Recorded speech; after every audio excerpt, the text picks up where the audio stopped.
Untuk pembiayaan utang yang sudah kita realisasikan adalah 570,1 triliun dari outlook 731 dan pembiayaan non-utang negatif 37,2 triliun. Sehingga pembiayaan anggaran yang sudah kita realisasikan adalah 532,9 triliun. Di pembiayaan, mungkin langsung aja ke slide berikut, pembiayaan APBN 2025 kita lakukan dengan terus menjaga prinsip kehati-hatian, fleksibilitas, serta disiplin di dalam mengelola utang dalam batas yang aman.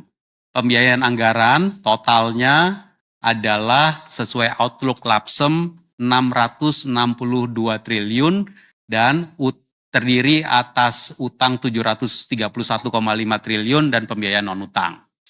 Untuk pembiayaan utang yang sudah kita realisasikan adalah 570,1 triliun dari outlook 731 dan pembiayaan non-utang negatif 37,2 triliun.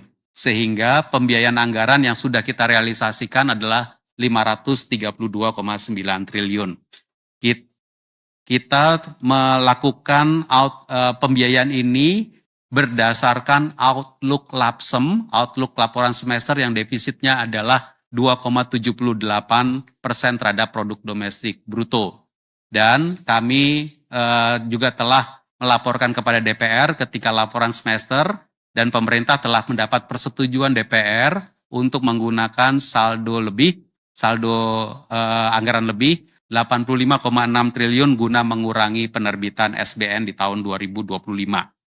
Dan kita akan terus melakukan pemenuhan pembiayaan utang sesuai on track, antisipatif dengan berbagai macam langkah mitigasi risiko termasuk antara lain melakukan cash buffer, membuat pre-funding jika diperlukan, serta active cash and debt management. Tentu membaiknya kondisi pasar keuangan ini berkontribusi positif mendukung strategi pemenuhan pembiayaan utang kita. Saya ingin menyampaikan pasar SBN yang membaik di tengah volatilitas pasar global. Gambar di sebelah kiri adalah membandingkan antara yield SBN 10 tahun di dalam US dollar dan yield US Treasury yang 10 tahun. Lihat bahwa pada angka terakhir di sekitar November ini, spreadnya adalah 57 basis poin, dan ini lebih rendah dibandingkan awal tahun di mana spreadnya adalah 84 basis poin. Ini mencerminkan country risk karena sama-sama dalam US dollar, berarti yang dibandingkan tinggal perbandingan antara country, yaitu antara Amerika dan Indonesia. Sehingga spread yield SBN falas terhadap US Treasury 10 tahun makin mengecil. Nah, yang gambar di tengah adalah perbandingan antara SBN rupiah 10 tahun dengan US Treasury dolar pastinya 10 tahun. Kita lihat bahwa spread kita juga mengecil menjadi 196 basis poin saja dari awal tahun yang sempat 240-an basis poin. Kalau kita lihat 196 basis poin ini yang di grafik di tengah yang merah ya itu 196 bukan di grafik, di bar yang merah Indonesia kiri. Ya, 196 itu Indonesia adalah 14 November 2025. Kalau kita bandingkan dengan peer group kita, sama-sama katakan dengan Meksiko yang sama-sama triple B, Meksiko itu masih 478 basis poin. Artinya surat berharga negara Meksiko yang 10 tahun itu 478 basis poin di atas US Treasury yang sama-sama 10 tahun. Ini mencerminkan kita mengelola utang dengan sangat prudent sehingga kita bisa melakukan tightening terhadap yield kita yang berarti nanti bunga utang kita juga lebih terkontrol. Saya juga ingin mengupdate bahwa capital outflow yang sempat terjadi pada bulan September 2025 kemarin telah mengecil secara year to date. Sekarang as of 14 November ada di angka 8,9 triliun dan kita berharap bulan November nanti akan mulai positif dan Desember bisa ditutup menjadi di positif teritori. Saya juga ingin mengupdate terakhir bahwa ini dari Pak Minto nih tadi pagi, Kamis dini hari tadi pagi, Indonesia telah melakukan penerbitan global sukuk sebesar 2 billion US dollar dengan tenor 5 dan 10 tahun dengan yield 5 tahunnya itu 4,5% dan yield 10 tahunnya 5%. Jadi ini juga suatu pencapaian yang bagus karena berarti kita makin tetap dipercaya oleh pasar internasional. Ini global sukuk dan oversubscribe di dalam proses book building kita mendapatkan oversubscribe 1,9 kali. Ini mencerminkan confidence dari pasar global terhadap perekonomian Indonesia dan pengelolaan makroekonomi Indonesia termasuk pengelolaan APBN kita. Nanti press release-nya akan disampaikan secara resmi oleh Dirjen PPR kita. Saya rasa demikian teman-teman media update tentang APBN yang cukup detail dan moga-moga kita terus menjaga APBN kita ke depan. 2 bulan terakhir 2025 saya kembalikan kepada Pak Menteri Keuangan. Terima kasih Pak Wamen. Sebagai penutup, kita bisa simpulkan bahwa momentum pertumbuhan ekonomi Indonesia tetap kuat. Kinerja positif terlihat di seluruh sektor dan wilayah. Pemerintah akan terus mempercepat belanja negara untuk mendorong aktivitas ekonomi, sekaligus melakukan extra effort dalam optimalisasi penerimaan untuk menjaga ruang fiskal tetap sehat dan responsif. APBN kita difungsikan sebagai instrumen utama stabilisasi dan akselerasi pembangunan, memastikan program prioritas berjalan efektif, serta memperkuat perlindungan kepada masyarakat di tengah dinamika ekonomi global. Itulah arah yang kita inginkan dari APBN kita.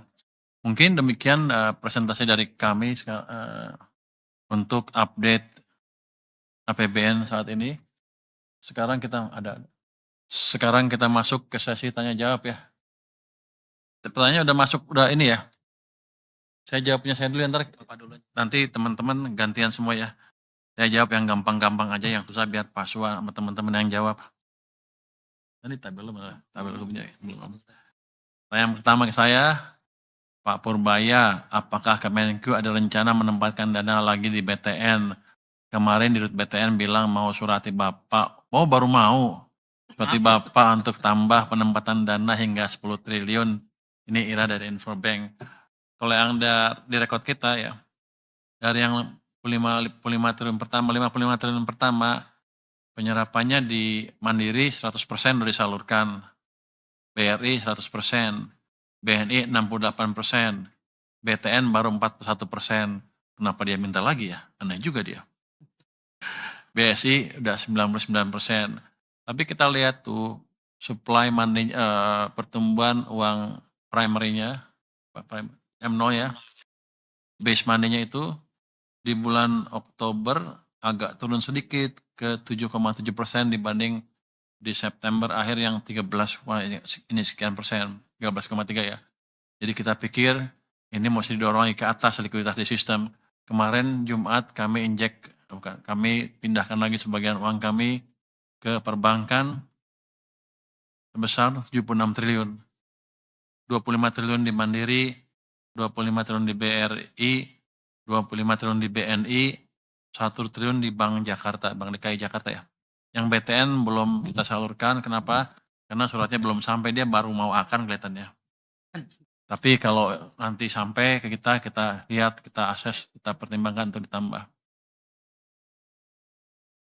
Yang kedua, dari penempatan dana 200 triliun ke perbankan, sudah terrealisasi berapa banyak? Udah selesai nih ya, sama ya, Debri dari Kompas sama. Lalu,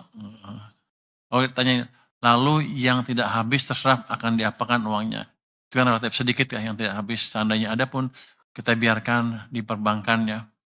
Kan saya nggak rugi, dia tetap bayar bunga. Terus yang ketiga, sama juga ya. Trian, IDN Time juga sama tentang BTN minta 10 triliun lagi. Suratnya udah nyampe belum Pak Prima? Belum. Jadi dia neken dari media ya. Ya udah. Dan itu BTN ya. Bilang kalau suratnya udah jadi, nanti kita kasih.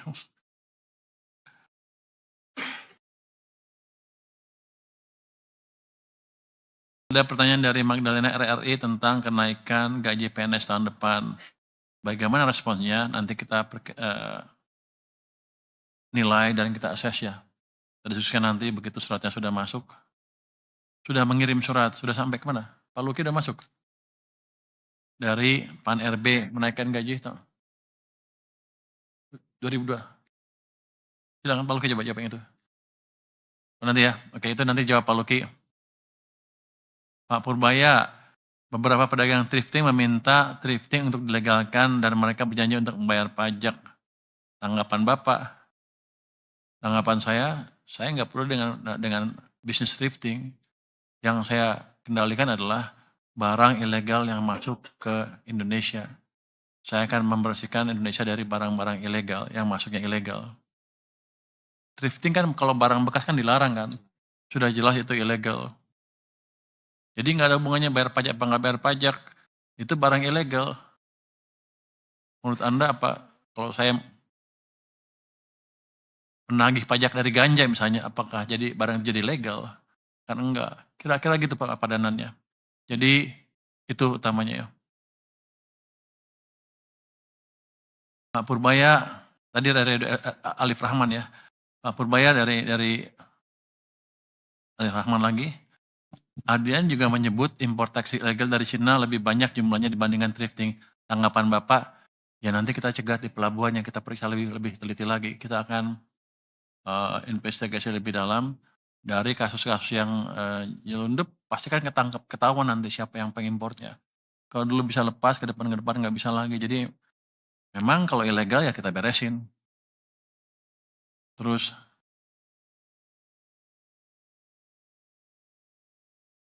Pak Purbaya, anggaran 3,5 triliun rupiah yang dibalikin kementerian lembaga rencananya mau buat apa? Apakah ada lagi yang balikin anggaran? Ini kan belum habis bulannya ya tahunnya. Saya duga sih akan ada yang balikin lagi beberapa sampai akhir November kita monitor. Rencananya ya kita lihat ada nggak yang bisa spend lebih cepat nanti kalau di November, Desember bisa spend kita salurkan ke sana. Tapi kalau enggak ya kita gunakan untuk mengurangi defisit anggaran kita supaya lebih terkendali. Nomor 9, Pak Menkyu, Gubernur BI mengundang Menkyu atau perwakilan dalam RDG setiap bulan untuk sinergi fiskal moneter. Apa urgensinya? Apakah forum KSSK tidak cukup? Grace dari Bloomberg. Kalau kita lihat nih, ini bagus untuk sinergi fiskal moneter lebih dalam lagi. Apa urgensinya? Ya emang di undang-undangnya dibolehkan. Jadi kita berterima kasih kepada Bank Sentral yang sudah mengirimkan surat undangan ke kita. Dan undangan tersebut sesuai dengan Undang-Undang BI nomor 43 ayat 1A, di mana tertulis RDG dapat dihadiri seorang menteri mewakili pemerintah dengan hak bicara tanpa hak suara. Jadi kita bisa ngomong di sana, jawab ini itu, tapi begitu voting, bunga kita nggak ikut, orang kita nggak ikut. Yang pergi ke sana kemarin Pak Thomas, kemudian dia sedang pergi, jadi saya nggak bisa jawab lebih detail apa yang dibicarakan di sana, tapi saya pikir sih ini suatu perkembangan yang positif. Kalau KSSK kan bukan rapat menentukan kebijakan bunga. Kalau ini kita kirim orang ke sana pada saat rapat penentuan kebijakan bunga. Jadi kalau ada itu kita bisa sinkron, paling enggak pandangan pemerintah bisa diperhatikan oleh Bank Sentral juga. Ini sudah didesain oleh para pembuat undang-undang kita, jadi kita hanya ikut aja. Ini bukan hal yang baru. Mungkin dari saya itu aja. Silakan teman-teman ya yang lain bisa menjawab, mungkin satu-satu. Anda dulu, siapa dulu? Ya, urut aja. Pak Wamen dulu.